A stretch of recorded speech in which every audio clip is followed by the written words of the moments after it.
Federal policy promoted and subsidized highly processed foods and refined carbohydrates and turned a blind eye to the disastrous consequences. Today, the lies stop. The new guidelines recognize that whole, nutrient-dense food is the most effective path to better health and lower healthcare costs. Protein and healthy fats are essential and were wrongly discouraged in prior dietary guidelines. We are ending the war on saturated fats. Diets rich in vegetables and fruits reduce disease risk more effectively than many drugs. Whole grains outperform refined carbohydrates. Added sugars, especially sugar-sweetened beverages, drive metabolic disease, and today our government declares war on added sugar. Highly processed foods loaded with additives, added sugar, and excess salt damage health and should be avoided. As Secretary of Health and Human Services, my message is clear: eat real food. Nothing matters more for healthcare outcomes, economic productivity, military readiness, and fiscal stability. The dietary guidelines shape dozens of federal feeding programs, including Head Start. These standards affect 45 million school lunches every day, meals for 1.3 million active duty service members, and food served to 9 million veterans in VA hospitals. Today begins the work of aligning those programs with affordable, whole, nutrient-dense food. Implementation requires coordination across the government. I'm working with many of my fellow cabinet secretaries to deliver results.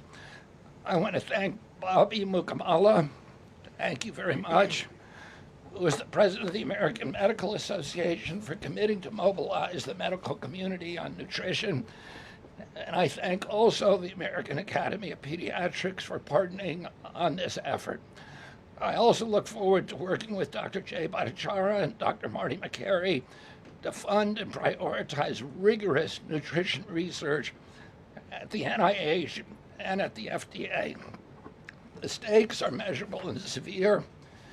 A Johns Hopkins analysis estimates that 48% of every federal taxpayer dollar now goes to healthcare. The CDC reports that 90% of healthcare spending treats chronic disease.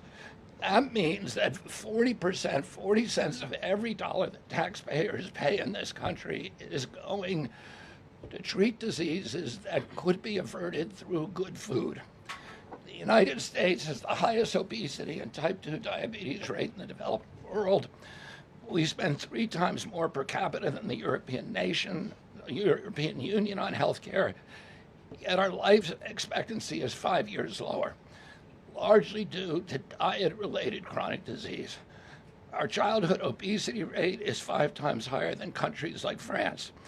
1/3 of U.S. teens have prediabetes, over 35% are overweight or obese, and 20% of young adults have non-alcoholic fatty liver disease. 77% of military-aged Americans are ineligible for military service because of diet-related conditions. If a foreign adversary sought to destroy the health of our children, to cripple our economy, to weaken our national security, there would be no better strategy than to addict us to ultra-processed foods. It's shocking that our own government helped to drive these cataclysmic changes in our diet. The damage is real, it is preventable, and President Trump has ordered it to end.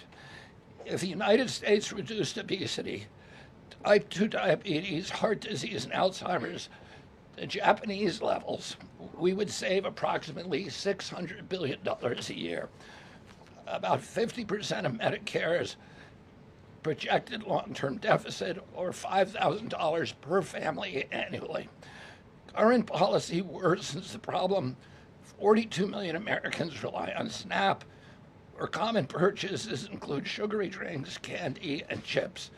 78% of SNAP recipients are enrolled in Medicaid, and 90% of Medicaid spending goes to chronic disease. These incentives raise healthcare costs and undermine health. This must change. The new framework centers on protein and healthy fats, vegetables, fruits, and whole grains. And you can see the food pyramid here.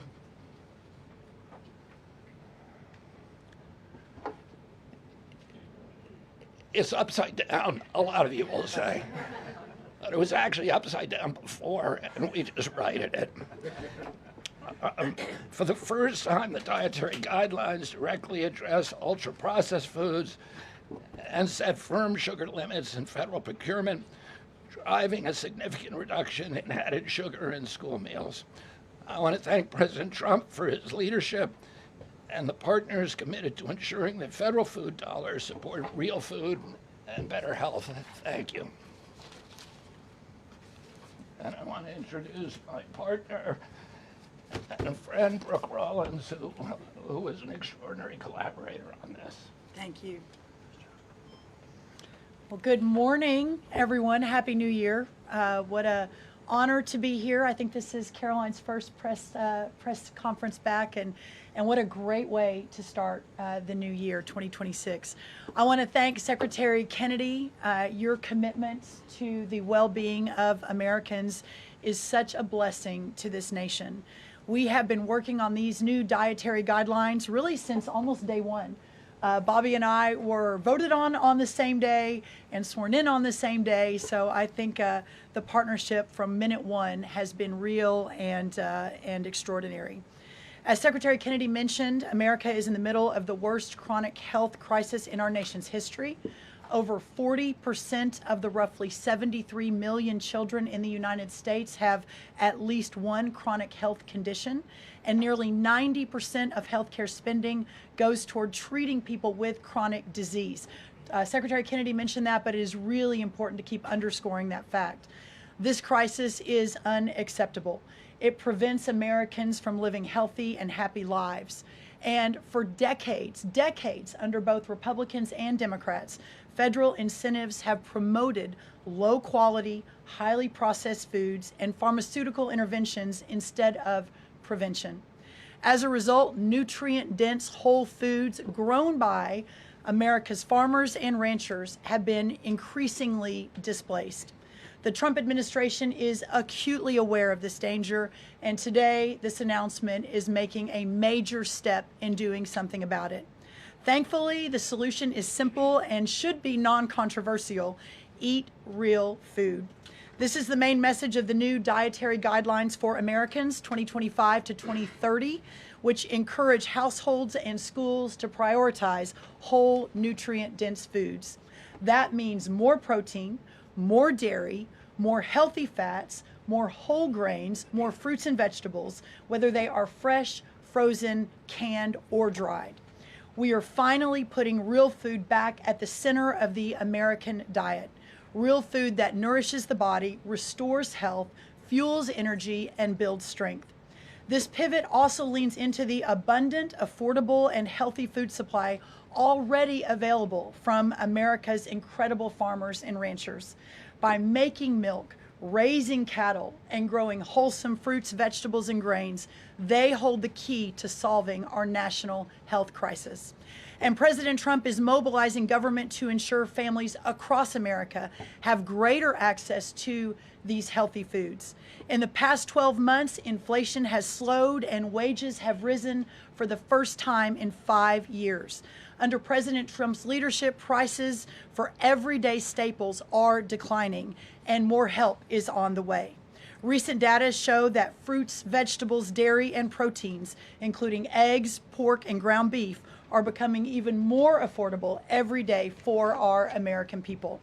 American households enjoy the most affordable and abundant food in the world, and today's release only reinforces that reality. A healthy meal is within reach for all American families. These new dietary guidelines are a framework which is meant to be customized to meet the needs, the preferences, and the financial status of all American families. For example, a meal including such items as pork or eggs or whole milk or cheese, tomatoes, other fresh and frozen fruits and vegetables, whole grain bread, corn tortilla can cost today right around $3 for that meal. $3.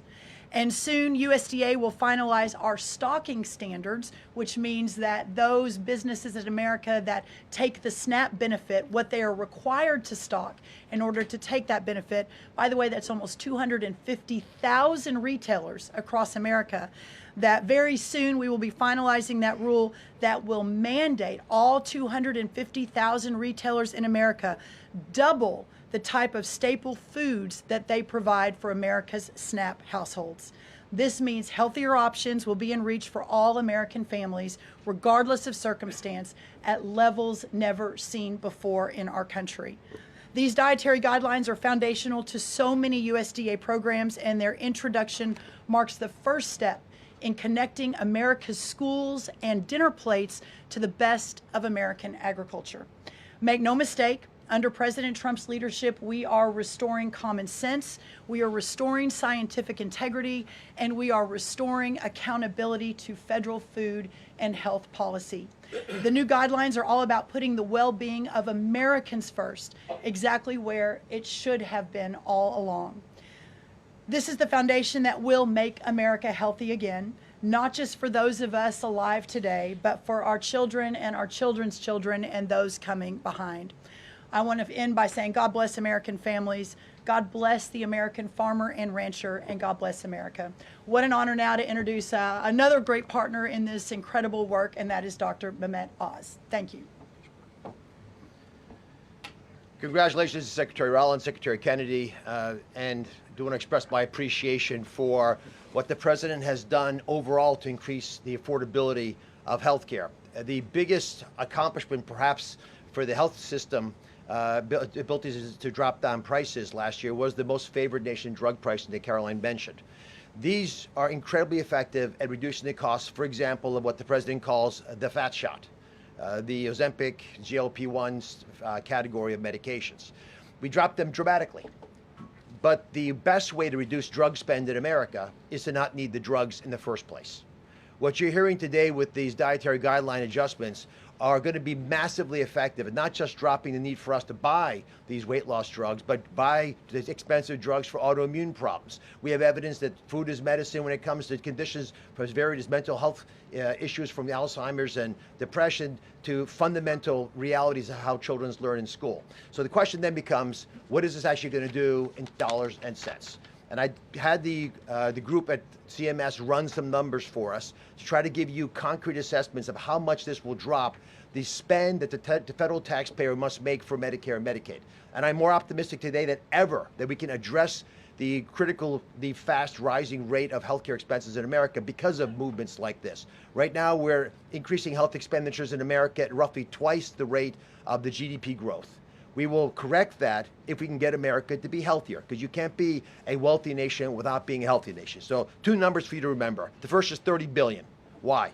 30% of healthcare costs are directly attributable to obesity. I'm not talking about indirect associated expenses, which are also present, but a very conservative number, 30%, are directly attributed to obesity. That's about $300 billion a year for just Medicare, If we were to affect obesity by 10%, which is an incredibly conservative and justifiable assumption that has been borne out in evidence-based dietary experiments and trials, just that alone is $30 billion of reduction of expenses for Medicare. That's also obviously correlated with Medicaid reduction in spending. In Medicaid, it's a different opportunity because in Medicaid, we educate children. 53% of children in America are covered by Medicaid or CHIP. And we have programs to teach kids and their parents what to eat, and how to make these dietary guidelines that Secretary Rollins, Secretary Kennedy have crafted with their teams into practice. It will dramatically change the natural history of how children are able to participate in life. But let me give you one last number.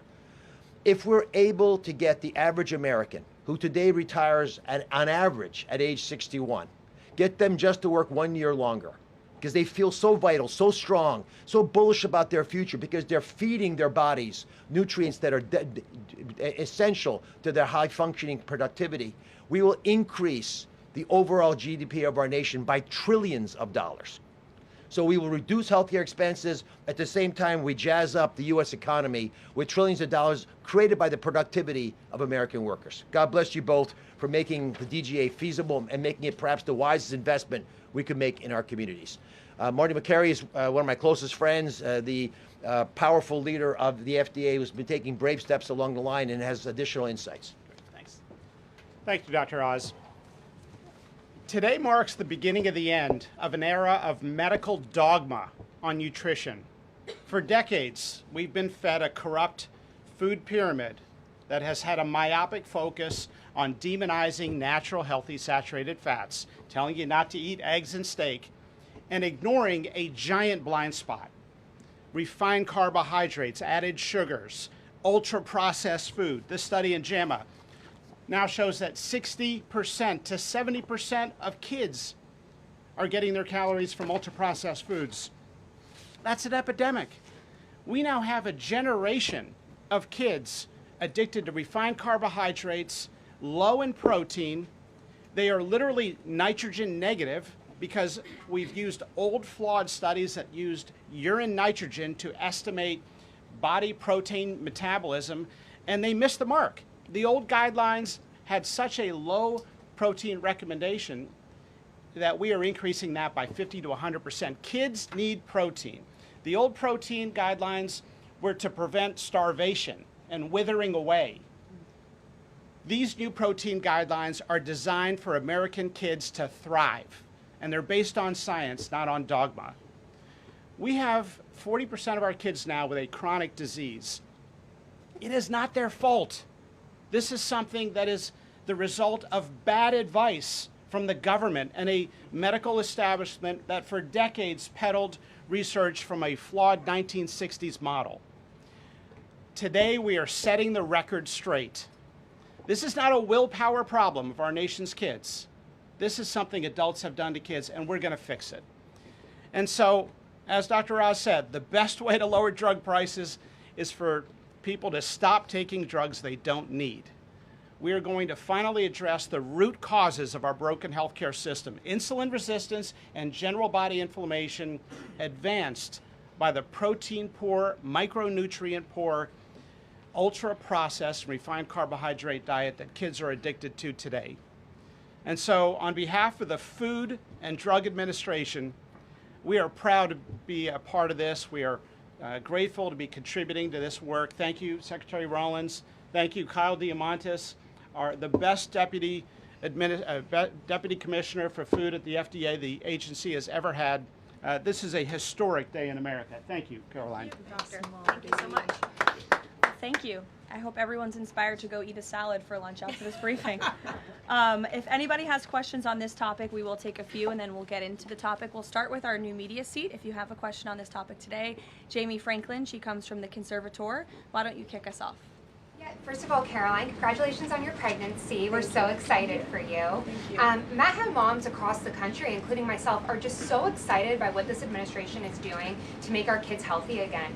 But, you know, we do have concerns when it comes to these blue states pushing back on a lot of progress that we're making as an administration. And particularly, we're really excited that you guys revised and streamlined this vaccine schedule. However, what we have seen is that these blue states, whether it be, you know, no tax on tips, no tax on overtime, or pushing back on immigration, they continue to stop your guys' progress. So what has been the response from these blue states? Because as Mahat moms enrolling our kids in school, this is a big issue, and we celebrate what you guys are doing, but we want to have it, you know, even in the blue states as well. I mean, my hope is that we only released these earlier, 2 days earlier. I'm sorry. Duck is also high in protein. That's an interesting. Duck is a good thing to eat, everybody. We only released the new vaccine schedule 2 days ago. The vaccine schedule, there's nothing compulsory in it. Everybody, I've always promised, I'm not going to take people's vaccines away from them. People who want to get vaccines, everybody who wants them can get all of the vaccines that were on the old schedule. They will all be paid for by the Vaccines for Children program or for the insurance the same as before. We release guidelines that we think are optimal to public health. They're the same with core vaccines that are required by the European community. And those nations all have much better health outcomes than we do. And they're based on their best science and also on their conviction that when you put too many vaccines on the program, it actually reduces compliance. It reduces uptake. And so we want to maximize the uptake of vaccines by making sure that Americans know that we are making recommendations that are science-based, that are common sense, that are grounded in science. And right now, that's the best science that we have. And again, there's 3 categories of vaccine. One is the core schedule, which resembles the European countries. The second is for people who have vulnerabilities, for high risk, and that doesn't change at all. And then the third is shared decision making, which any vaccine that was on the old schedule, you can continue to get. So people will make their own choices, and that's what democracy is about. I asked the boss, Caroline, for permission to add a little bit to this because I think it's really important. And by the way, Jamie, what a superstar you are. It's so fun to see you in this seat, Jamie Franklin. The blue state question is a really important one. And for those of us that are running agencies with these programs, I mean, I've talked to a lot of you already about how we have 22 blue states that won't give us their SNAP data so that we can figure out and ensure that those who really need these programs are actually getting these programs. Clearly, you all have been writing about Minnesota. California is next. We're looking at New York, some other states. The amount of fraud in all of these programs is absolutely stunning. And the challenge is, I mean, from Medicaid, et cetera, I know, Dr. Oz, you've talked a lot about that. This is a significant problem. And I think who's really harmed in all of this conversation and when these blue states aren't partnering with us to try to do this right is we say blue states and red states, but in those states, there are all kinds of our citizenry and that aren't all Democrat or aren't all Republican. We had a poll that just came out that had about 85% of all Americans believe that states should turn their data over on SNAP so that we can figure out where the fraud is and ensure these programs are going where they need to go. So my request of these blue states and these blue state governors is partner with us. Let us figure out how to do this better. Let us make sure that whether it's the vaccine schedule or the SNAP program or the Medicaid program or the child care program, that we are doing everything we can to protect every tax dollar, but to also ensure those who need it the most vulnerable in our society, are getting the programs they need versus those who A, are not even supposed to be here, or B, are cheating the system. Jeff. Thanks, Caroline. One of the changes that was made had to do with alcohol. Secretary Kennedy or Dr. Oz, could you explain the science behind the new language on not saying 2 drinks for men and 1 drink for a woman every day would be healthy, and whether or not the industry had an impact on the language of moderation versus just saying alcohol is not healthy and you shouldn't drink it? So alcohol is a social lubricant that brings people together. In the best case scenario, I don't think you should drink alcohol, but it does allow people an excuse to bond and socialize, and there's probably nothing healthier than having a good time with friends in a safe way. If you look at the blue zones, for example, around the world where people live the longest, alcohol is sometimes part of their diet. Again, small amounts, taken very judiciously, and usually in a celebratory fashion. So there is alcohol on these dietary guidelines, but the implication is don't have it for breakfast. Right, this should be something done in a small amount with hopefully some kind of an event that might have alcohol added. But the general move away from 2 glasses of men, 1 glass of women, there was never really good data to support that quantity of alcohol consumption. That data was probably primarily confused with broader data about social connectiveness. Take a couple more. John? Thanks a lot, Caroline. Secretary Rollins, I'm curious about with these guidelines. They're not mandates, they're guidelines. What are the practical effects of these guidelines on public schools all across the country?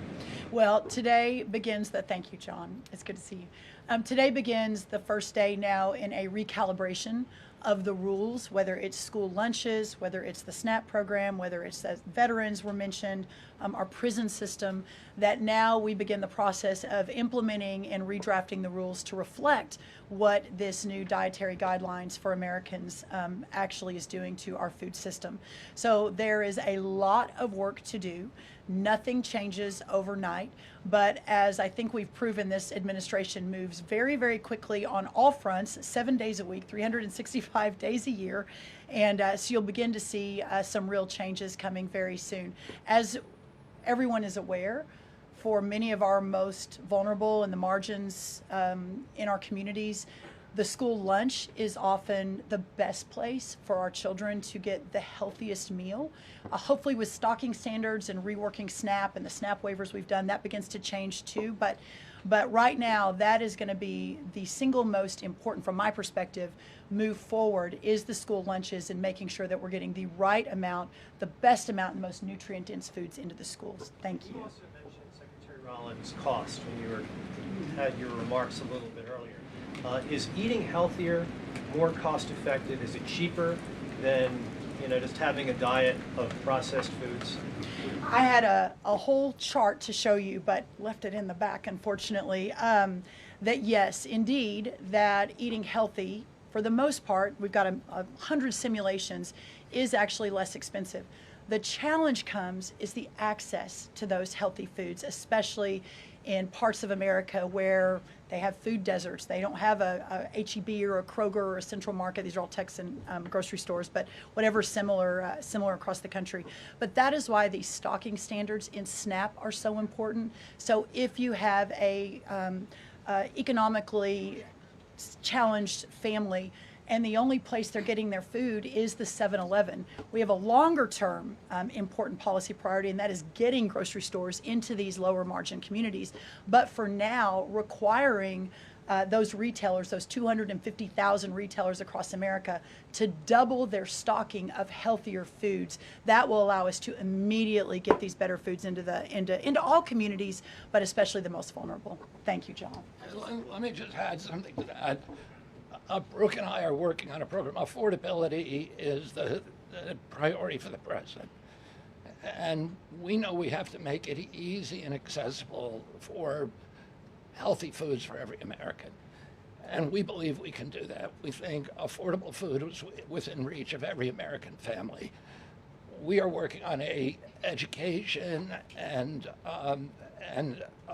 information program that will allow American families all over the country to come onto our website and find the healthiest foods at the lowest cost for themselves. I'd also just add this. The idea that a cheap meal made of processed food is cheap is an illusion, because you're paying for it on the back end. You're paying for it with diabetes, with obesity, with illness. And if you internalize that cost of the meal, it would be a tiny fraction of the long-term cost of eating bad food. So we'll take one more in the white blazer. Thank you. Caroline. Secretary Kennedy, you mentioned healthy fats, but also ending the war on saturated fats. Can you clarify how much saturated fats Americans should be consuming? I'm going to let Marty take that, since he wrote a book about it. Look, the old dogma in the 1960s, when Eisenhower had his heart attack and Ansel Keys said it was the saturated fat, that's never been substantiated. And so that flawed research has become dogma over the years, and eventually the conversation was sidelined. In this new guidance, we are telling young people, kids, schools, you don't need to tiptoe around fat and dairy. You don't need to push low-fat milk to kids. And we are maintaining the 10% of calories as saturated fat in the guidance.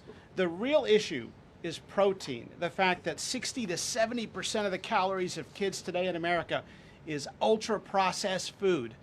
These are the issues that have become giant blind spots where we're now putting attention. And we hope that there are conversations in every school board in America, in every church and synagogue and house of worship, every home in America will now have conversations. We've got to talk about school lunch programs, not just putting 6-year-olds on Ozempic.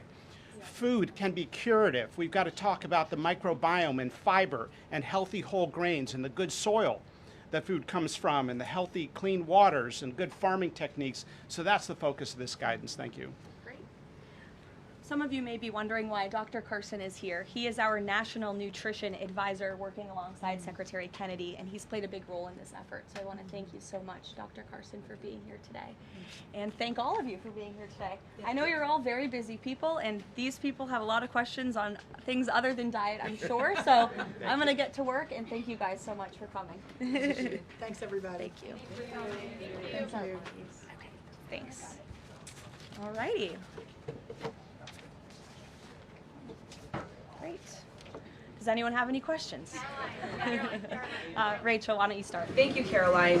The president has been adamant that he is now in charge of Venezuela, but Delcy Rodriguez said the government of Venezuela runs her country, no one else, saying, quote, there's no external agent governing Venezuela. So which one is it? Let me just be very clear. This is the first time that I've addressed Venezuela from the podium since being back and since the historic and incredibly successful military operation, law enforcement operation conducted by our United States military that you all saw and the world witnessed last week. The skill, the might of the United States military and our country under the leadership of this president is on full display to the rest of the world. And let's just set the record straight. There isn't another military in the world who could have pulled off this operation. There is not another president in the world or in our nation's history who had the courage to authorize such a mission. And I think the world has taken notice that America is truly back.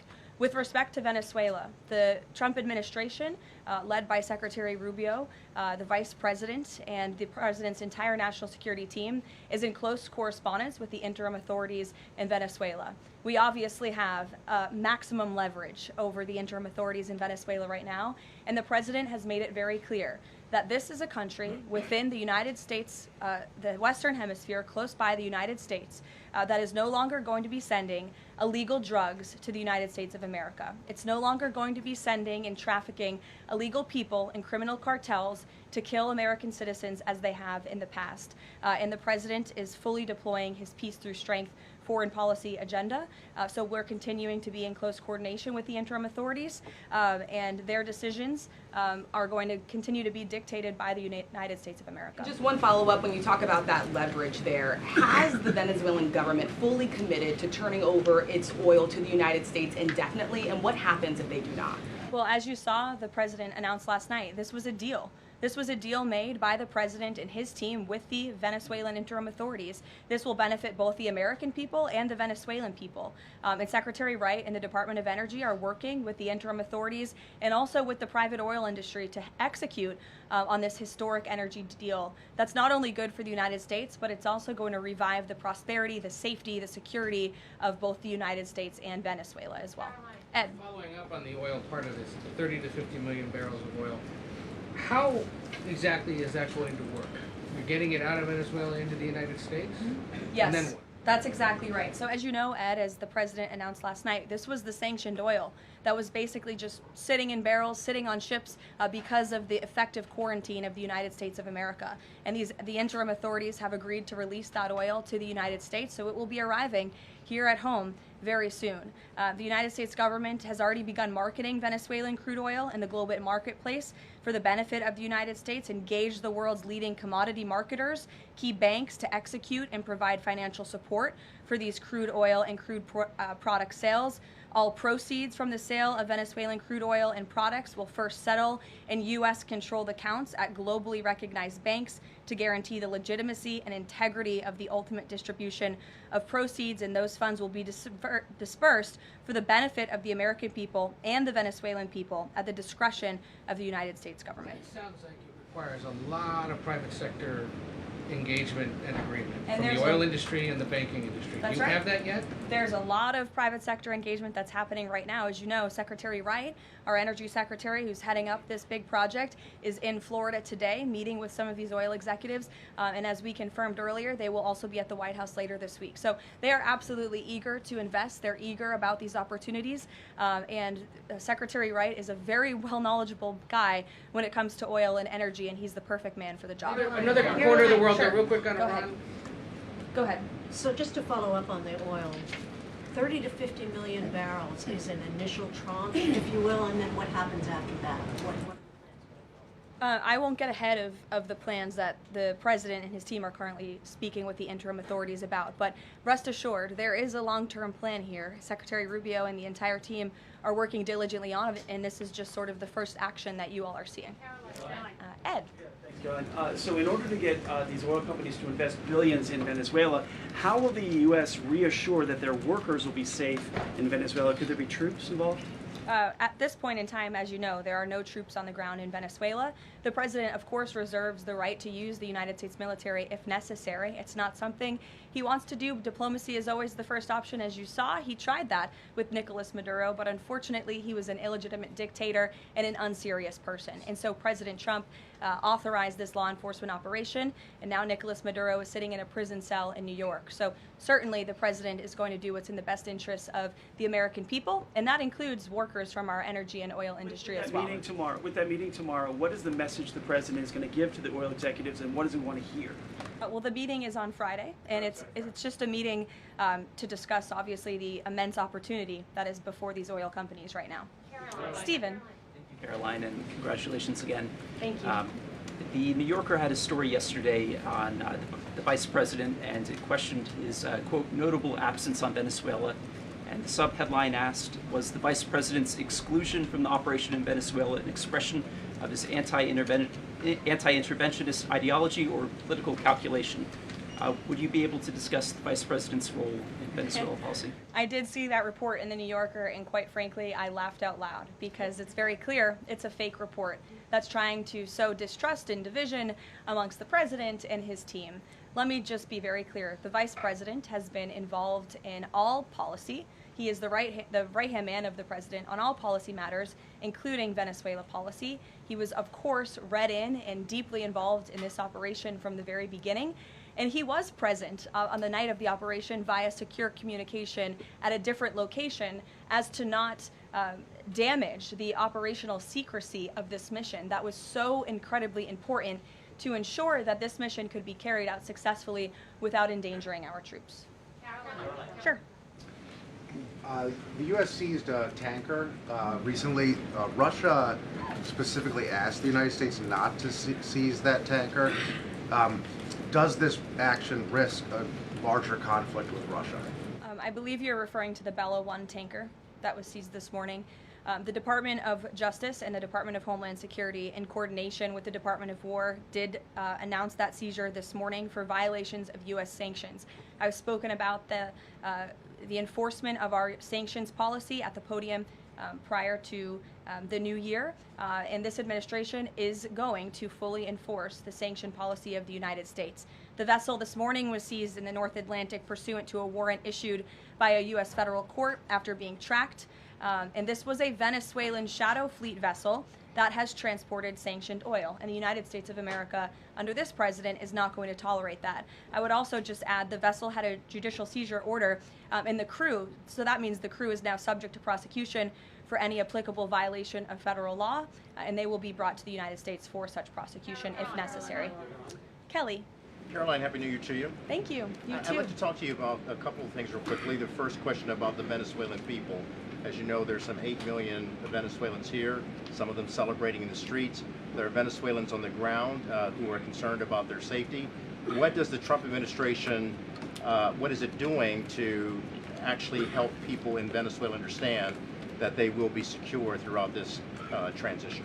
I think the fact that this president actually followed through on the long-held promise of the United States of America, the bipartisan promise to take down the illegitimate Maduro regime, should give assurance to the Venezuelan people and also Venezuelan Americans who fled this communist regime for a better life here at home, that this is a president who is serious about taking down illegitimate regimes and who is also serious about securing the security of the United States of America, including the Venezuelan American people. And I would just add that this is something that not just Republicans and President Trump have talked about for a very long time, but it is also something that Democrats have advocated for. In 2020, Chuck Schumer said that that at the time, President Trump had not brought an end to the Maduro regime. The Maduro regime is more powerful today and more entrenched today than it was when the president began. Now you hear Chuck Schumer out there saying this is reckless. The American people and the Venezuelan people should be in fear. But this is something that Chuck Schumer has long advocated for. Senator Chris Van Hollen, same thing, had said that the United States is going to use its leverage and influence to push for negotiations to transition to the truly elected leader. This was under President Biden. We know Maduro and his cronies don't want to go quietly into the night. The U.S. needs to work to ratchet up the pressure. Now, Senator Holland says it's an illegal act of war to get rid of Nicolas Maduro. So the hypocrisy is really astounding here, and thank you for giving me an opportunity to point it out, Kayla. Sorry, go ahead. Yes. So there are reports that the administration is demanding that Venezuela cut ties with China, Russia, Iran, and Cuba. Can you confirm? I'm sorry? Reports that the administration has essentially demanded that Venezuela cut ties with China, Russia, Iran, and Cuba. Can you confirm that? Well, those alleged demands were made in a classified briefing by Secretary Rubio, and I know that there's a lot of leaks coming out of these classified briefings, so I'm not going to confirm or deny or get into what the Secretary has said in classified settings to members of Congress. But I think that the administration has made it quite clear to the interim authorities in Venezuela that this is the Western Hemisphere, and American dominance is going to continue under this president. There have also been reports that the U.S. could potentially buy Greenland as one potential option on the table. What would such an offer look like? Is there anything monetarily you could provide, any details there? Well, that's something that's currently being actively discussed by the president and his national security team. And I would point out that the acquisition of Greenland by the United States is not a new idea. This is something that presidents dating back to the 1800s have said is advantageous for America's national security. The president has been very open and clear with all of you and with the world that he views it in the best interest of the United States to deter Russian and Chinese aggression in the Arctic region. And so that's why his team is currently talking about what a potential purchase would look like. Jackie. Caroline, just following up on Greenland, why not rule out taking it by military force? I know that past presidents and past leaders have often ruled things out. They've often been very open about ruling things in and basically broadcasting their foreign policy strategy to the rest of the world, not just to our allies, but most egregiously to our adversaries. That's not something this president does. All options are always on the table for President Trump as he examines what's in the best interest of the United States. But I will just say that the president's first option always has been diplomacy. Again, look at Venezuela. He tried ardently to strike a good deal with Nicolas Maduro, and he told him, I will use the United States military and you will not like it if you don't take such a deal. And look at what happened. With respect to Iran, the president said the same thing, right? He tried to have serious interest in a deal with the Iranian regime with respect to their nuclear capabilities. They were not interested, and so Operation Midnight Hammer happened, which was another remarkable military success under the leadership of this commander-in-chief. So the president keeps his options open, but diplomacy is always the first. Quickly, just one additional follow-up on that. Does the president recognize Denmark's ownership as part of the kingdom? Because there have been some Republican senators questioning the claim that Denmark has to Greenland. Is the president in that camp with them, questioning the legality of I have not heard him question it personally, but you're welcome to ask him yourself next time you have the chance. Sanctions are being lifted for Venezuela. We got to lift some sanctions to let the oil come in. Can you talk about that just very briefly? Yes, so the U.S. is selectively rolling back sanctions to enable the transport and the sale of Venezuelan crude and oil products to the global markets, yes. Annie. Thank you. There are some reports from Venezuela that the country's leaders are cracking down on the population, specifically suppressing public expression of support for Maduro's ouster. Is that kind of behavior consistent with what the president wants to see, how the president wants to see the leaders take on the population? It would not be consistent, and I'll let the president's national security team speak further on that. I know they are well aware and tracking. Kelly. Two questions. One, on the seized vessels, the Bella, the Sophia, can you tell us where they're headed, what happens to any existing cargo, and you referenced personnel potentially facing prosecution? That's one thing I'd like to follow on. And then on the Bella. Yes, okay. And on Annie's question, if I could also ask, does the administration believe that the interim regime should release all political dissidents and prisoners and return detained Americans? That's not a question that I've personally spoken about to the president with, so I will let him answer that question. I don't want to make new policy at this podium today with respect to Venezuela. With respect to the two ships that you mentioned, I spoke with you about the Bella One. There was another vessel this morning, the Sophia, that in coordination with the Department of War, the Department of Homeland Security apprehended it. This is a stateless, sanctioned, dark fleet motor tanker, and this occurred without incident. This vessel was operating in international waters and conducting illicit activities in the Caribbean Sea. The U.S. Coast Guard is escorting the Sophia to the United States for final disposition. To answer your question, Kelly, directly, this was through Operation Southern Spear. The Department of War is unwavering in its mission to crush illicit activity in the Western Hemisphere. And as the President has repeatedly stated, we're going to defend our homeland and restore security and strength across the Americas. Dasha, go. Caroline, thank you and Happy New Year. Thanks, you too. Two questions, one on Venezuela, one on Greenland. You've repeatedly at the podium called the current leadership in Venezuela interim leadership. There are Republicans and Democrats alike that say they want to see elections in Venezuela. The president had said it's too soon to do that right now, but is there a timeline for elections in Venezuela? Is he committed to seeing that this year, for example? You just said the president has answered that question, so I will reiterate what the president has said a few times now to all of you, which is that it's too premature and too early to dictate a timetable for elections in Venezuela right now. Caroline, you just talked to Jackie about diplomacy first, right? The Danes have repeatedly said they are willing to collaborate on all of the concerns that the president has, whether it's more troops, mineral rights, intelligence sharing. Why does the president feel he needs to own Greenland and not and put out the threat of military action when this could be done through diplomacy?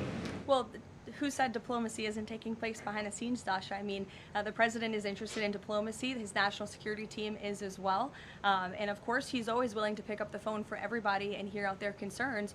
But the president is the president of the United States of America, and he's always going to be very clear about what he views as being in our nation's best interest. Reagan. Caroline, I have a question for you on Venezuela, and then I'd love to ask you about Minnesota and Tim Walz. Sure. On Venezuela, I'm wondering, does the administration hope to start sending more Venezuelan migrants back home or have them self-deport if the situation in the country improves? As far as I'm concerned, the policies of the Trump administration and the Department of Homeland Security have not changed. All those illegally present in the country are subject to deportation. And I would just like to add, how we got here. The president was very clear on the campaign to the American public, and it's one of the many reasons they resoundingly reelected him back to this office, that he was not only going to crush foreign drug cartels, but that he was not going to stand by and watch as the illegitimate Venezuelan regime was sending illegal criminals and gang members and rapists and murderers to our country, which happened to the tune of thousands under the previous administration and president. And so there could be nothing more America first than this operation that took place last week. And I would just remind all of you in this room that there were innocent Americans like Jocelyn Nungare who lost their lives at the hands of dangerous Venezuelan criminals who were sent here by the Maduro regime. And that has been the president's North Star and guiding principle throughout his entire policy since January 20th. Tim Walz in Minnesota. Does the administration believe that Tim Walz potentially dropped out of the governor's race because he could be under criminal investigation? I don't know if there's a criminal investigation. If there was, I wouldn't be able to comment on it from up here, to be honest with you. But I think Tim Walz probably dropped out of the race because he realizes he no longer has the support of the people of his own state, which is a remarkable downfall considering he was the number 2 on the Democrat Party's ticket just about a year ago. When it comes to Minnesota, the fraud that we have seen, the wide scale of fraud is really remarkable. It's egregious. I would encourage every single journalist in this room to go to Minnesota and to cover it yourselves. As for the Trump administration, we have officials who have been on the ground almost every day. Secretary Noem was there yesterday. Secretary Bessent will be traveling there later this week to talk about the fraud and to do a roundtable on this very topic. And I would just like to leave you with an update. To date, the Department of Justice has charged 98 total defendants in several Medicaid fraud and related case programs. 64 were convicted, and 85 of the 98 charged were of Somali descent. The DOJ has also issued over 1,700 subpoenas executed over 130 search warrants, and they have now added more attorneys to their office there to absorb the case flow. DHS is on the ground going door to door conducting large-scale criminal and HSI investigations. They have also sent approximately 2,000 agents to Minneapolis to assist with law enforcement and immigration enforcement. As I said, Secretary Noem was on the ground yesterday. The Department of Health and Human Services has also begun requiring a justification and photo evidence for all child care related payments nationwide, and they required Minnesota to conduct a full audit of all child care centers. They also froze $185 million in funding to Minnesota. And Dr. Oz, who was just here, also notified Governor Walz they're going to begin auditing Medicaid recipients and deferring payments on claims based on waste, fraud, and abuse. The Department of Labor is also conducting a targeted review of Minnesota's unemployment program.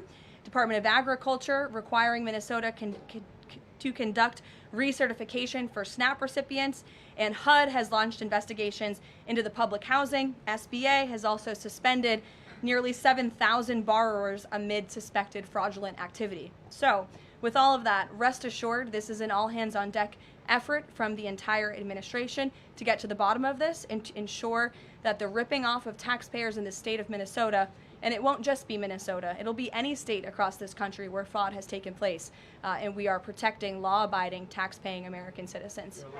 Phil. Thank you, Caroline. Just to follow up on Greenland, there are treaties already on the books that give the United States access to the island. They can construct and maintain military bases there. We can house personnel on the island. The U.S. has control of landings, takeoffs, anchorages, etc.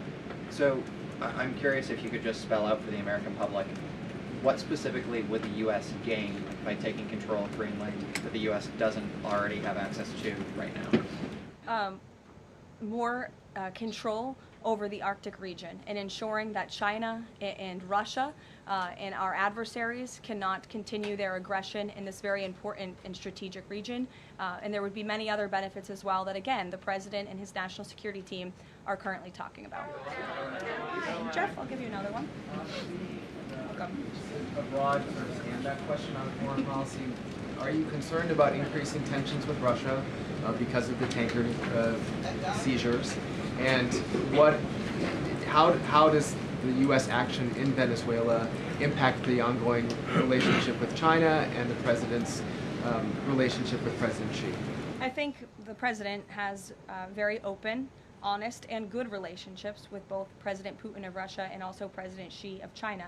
He has spoken with them numerous times, as you know, since coming to office about a year ago, and I believe that those personal relationships are going to continue. But as for the President and the United States, he's going to enforce our policy that's best for the United States of America. And with respect to these ship seizures, that means enforcing the embargo against all dark fleet vessels that are illegally transporting oil, and only legitimate commerce, to answer your question much earlier, Rachel, determined by the United States is going to be permitted. And that's the policy of this administration, and he's not afraid to implement it. One more stand back. Just one more stand back. I just want to ask the last one. I remember asking the President at the very beginning of his term if he was committed to Article 5 and NATO, and he said yes. Has his stance on NATO or his commitment to NATO changed? Did you see his statement earlier today? He said we will always be there for NATO even if they are not there for us. And I think that answers your question directly. Yes.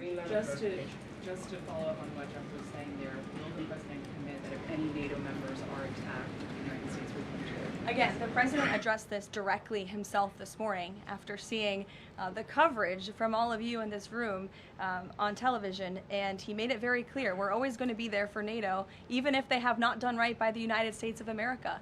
And they have not, they have finally increased their defense spending at the request of this president, but it was only because of this president that they did that. We'll take a couple more. Michael, go ahead. Thank you, Caroline. Happy New Year and congratulations. Thank you. Two questions, if I may. You too. One on healthcare, one on Mexico. On healthcare, the president says he wants Republicans to be flexible on the Hyde Amendment in order to pass healthcare legislation. What is the White House's message to pro-life voters who say federal funding for abortion goes against their values?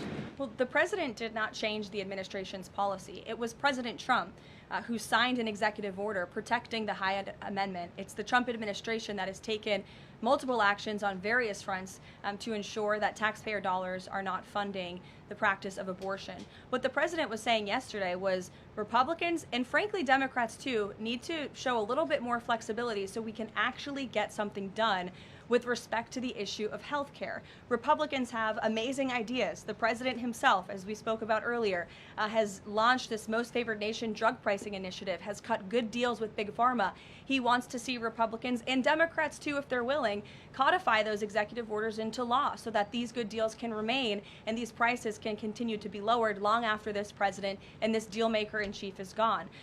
Presidents talked a lot about health savings accounts and giving more money back to the healthcare consumer rather than to these giant insurance companies, and he's been very outspoken and tough on them too, and I think you'll see more and hear more from him directly on that issue. So he wants to see Congress get something done with respect to health care, and that was the point that he was driving home yesterday. To go, Caroline, Haley. President Trump says the drug cartels are running Mexico. What action does he need to see Mexico's president, Claudia Sheinbaum, take to prove that she's in control of that country, in control of those cartels? And does the White House believe she's able to do that without U.S. intervention? Look, I think the president was speaking very candidly and frankly about the reality on the ground in Mexico. Haley. Caroline, Happy New Year. I wanted to Thanks, ask you you too. about the seized tanker, the Vela. There were reports before this that Russia had sent a submarine to escort it. Was there any engagement with that submarine? And then was the deconfliction line with Russia used ahead of boarding that? Again, this was a Venezuelan shadow fleet vessel that has transported sanctioned oil. The vessel was deemed stateless after flying a false flag, and it had a judicial seizure order, and that's why the crew will be subject to prosecution. Mary. On Colombia, the president talked over the weekend and suggested that he would be open to an operation there. Should the president of Colombia be expecting Delta Force anytime soon? And then I had another one for you on California. That would be a very unwise question for me to answer, to weigh into. What's your next question? On California, can you share any more about the fraud investigation? The president said that there was one. Who's being investigated and where is it starting? Again, this is going to be a all-hands-on-deck government-wide effort. The president has directed all agencies across the board to look at federal spending programs in not just Minnesota, but also in the state of California to identify fraud and to prosecute to the fullest extent of the law all those who have committed it. Take one more. Sure. Thank you. Carolyn, yesterday was the 5-year anniversary of January 6th. Democrats and mainstream media continue to push their big lie that it was an insurrection and that police officers died that day. The reality is that 4 Trump supporters died on January 6th and 2 women were killed by January 6th police. Everybody knows Ashley Babbitt was shot in cold blood by Capitol Police Officer Michael Byrd, but there was another woman, her name was Roseanne Boylan from Georgia, and she was pepperballed, gassed, and ultimately brutally beaten with a stick by January 6th police officer Lila Morris. The Biden administration and mainstream media lied and told Americans Roseanne Boylan died of a drug overdose on Capitol steps. Her family is now asking for an investigation. Is the administration aware of the circumstances of her death, and will there be an investigation finally? Well, for investigation, I will have to defer you to either the FBI or the Department of Justice, and I'm sorry to have to do that. But with respect to all of the facts that you just laid out, the White House relished the opportunity yesterday to actually create a new website to share the facts with the American public, but also all those in this room. We knew the media would be covering January 6th quite a bit because they think it's something that the American people are still believing their lies on. They think it's something that still helps their case against this president. Obviously not, or else he wouldn't have been reelected in an overwhelming fashion in November of last year. And so I would encourage everyone to take a look at the website. It's quite well done. And thank you all very much. It's great to be back with you.